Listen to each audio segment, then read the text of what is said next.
আসসালামু আলাইকুম। আজকে সহজ পদ্ধতিতে খাসির মাংস রান্না করে দেখাবো।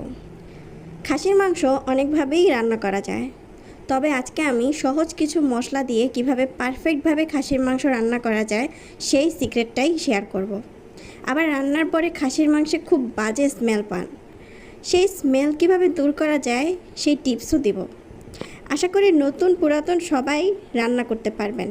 বিশেষ করে নতুনদের জন্য এই রেসিপিটা অনেক হেল্পফুল হবে। তাহলে আর কথা না বাড়িয়ে চলুন শিখিয়ে দেই খাসির মাংসের সহজ রেসিপি। আমি এখানে 2 কেজি খাসির মাংস নিয়েছি। মাংসগুলো রেগুলার সাইজেই কেটেছি, বেশি ছোটও না আবার বেশি বড়ও না। এখানে হাড় চর্বি সহ মাংসটা আছে, এছাড়া খাসির মাংসে হাড় থাকবে এটাই স্বাভাবিক। মাংসের পিসগুলো খুব ভালোভাবে ধুয়ে পানি ঝরিয়ে নিয়েছি। মাংস ধুয়ে অবশ্যই পানি ঝরিয়ে নিতে হবে। এখন মাংসে কিছু মশলাপাতি অ্যাড করব।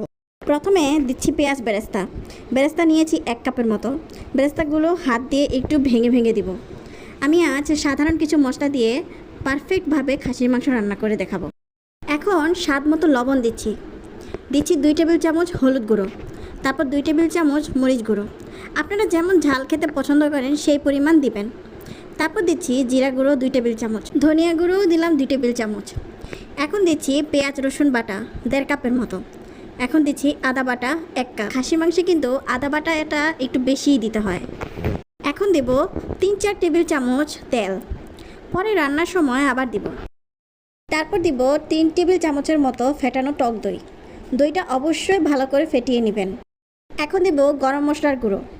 এখন হাত দিয়ে মাংসের সাথে সব মশলাগুলো ভালোভাবে মিশিয়ে নিব। আর তেল দেওয়ার ফলে কিন্তু মশলাগুলো মাংসের সাথে খুব ভালোভাবে লাগবে। অনেকে মনে করে বেশি বেশি মশলা আর স্পেশাল কিছু মশলা ব্যবহার করলে মাংস বেশি স্বাদ হয়। এই ধারণাটা কিন্তু একেবারে ভুল। ঘরে থাকা সাধারণ মশলা দিয়েও কিন্তু রান্নার সেরা স্বাদ আনা সম্ভব। আমি সময় নিয়ে সব কিছু একটু ভালোভাবে মিশিয়ে নিচ্ছি। এখন মাংসটা এভাবে 30 মিনিট ম্যারিনেট করে নিব। আর ম্যারিনেট করার সময় অবশ্যই ঢেকে রাখতে হবে। আমি 30 মিনিট ম্যারিনেট করব। আপনারা চাইলে 1 থেকে 2 ঘন্টা করতে পারেন। যত বেশি সময় ধরে ম্যারিনেট করবেন রান্না তত মজা হবে। এছাড়া অনেকে খাসির মাংসে একটা খারাপ স্মেল পান, সেটাও আর থাকবে না। মূল রান্নায় চলে এলাম। চুলায় একটা কড়াই দিয়ে তাতে তেল দিলাম 1/2 কাপের মতো। তেলটা একটু গরম হলেই তাতে দিয়ে দিব 1/2 কাপের মতো পেঁয়াজ। খাসির মাংসে যত বেশি পেঁয়াজ দিবেন ততই মজা হবে। কিছুক্ষণ পেঁয়াজ নাড়াচাড়া করার পর দিব টমেটো কুচি। পেঁয়াজ আর টমেটো একটু ভাজার পর দিয়ে দিব ম্যারিনেট করে রাখা মাংস। তারপর মাংসগুলোকে ভালো করে কষিয়ে নিব। ভালোভাবে মাংসগুলোকে নেড়ে চেড়ে ঢেকে দিব। 10 মিনিট পর ঢাকনা তুলে নিলাম। দেখুন মাংস থেকে প্রচুর পানি বের হয়েছে।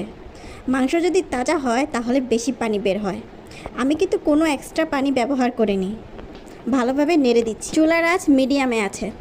চুলার আঁচ মিডিয়ামে রেখে মাংসটা কষাতে হবে। বেশি আঁচে রেখে মাংস কষানো যাবে না। কিছুক্ষণ মাংসটা কষানোর পর আমি দিয়ে দিব এখানে ভাজা আলু। আমার মাংসের সাথে আলু খেতে ভীষণ ভালো লাগে, তাই আমি সব ধরনের মাংসের সাথেই আলু দিয়ে থাকি। অনেকক্ষণ মাংসটা কষানোর পর আমি এখানে দিয়ে দিলাম দারচিনি, তারপর দিব এলাচ, লং। তারপর আবার আমি কিছুক্ষণ মাংসটাকে কষিয়ে নেব। যত বেশি মাংস কষাবেন ততই কিন্তু মাংসটা মজা হবে। আরও 5 মিনিট মাংস কষানোর পর দেখুন পানিগুলো একেবারে শুকিয়ে গেছে। এখন আমি এটার মধ্যে আরও কিছু পানি অ্যাড করব। পরিমাণ মতো পানি দিয়ে মাংসটাকে আবার মশলার সাথে ভালোভাবে নাড়িয়ে দেব।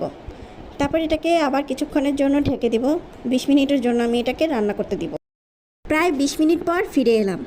এর মাঝে কয়েকবার ঢাকনা তুলে নেড়ে দিয়েছিলাম। আবারও ভালোভাবে নেড়ে দিচ্ছি। আর মাংস প্রায় সিদ্ধ হয়ে এসেছে, তাই আমি আর পানি দিব না। আপনারা যদি মনে করেন মাংসটা আরও সিদ্ধ করতে হবে তাহলে আরও গরম পানি অ্যাড করে ভালোভাবে সিদ্ধ করে নেবেন। আমার রান্না কমপ্লিট। এখন আমি মাংসটা একটা বাটিতে সার্ভ করে নেব। দেখেছেন রান্নার কালারটা কত আকর্ষণীয় হয়েছে? রান্নার কালারই বলছে খাসির মাংসটার সাথে কতটা পারফেক্ট হয়েছে। আমার স্টেপগুলো ফলো করলে আপনার রান্নাও এইরকম পারফেক্ট হবে। সবাই ভালো থাকবেন, সুস্থ থাকবেন। আল্লাহ হাফেজ।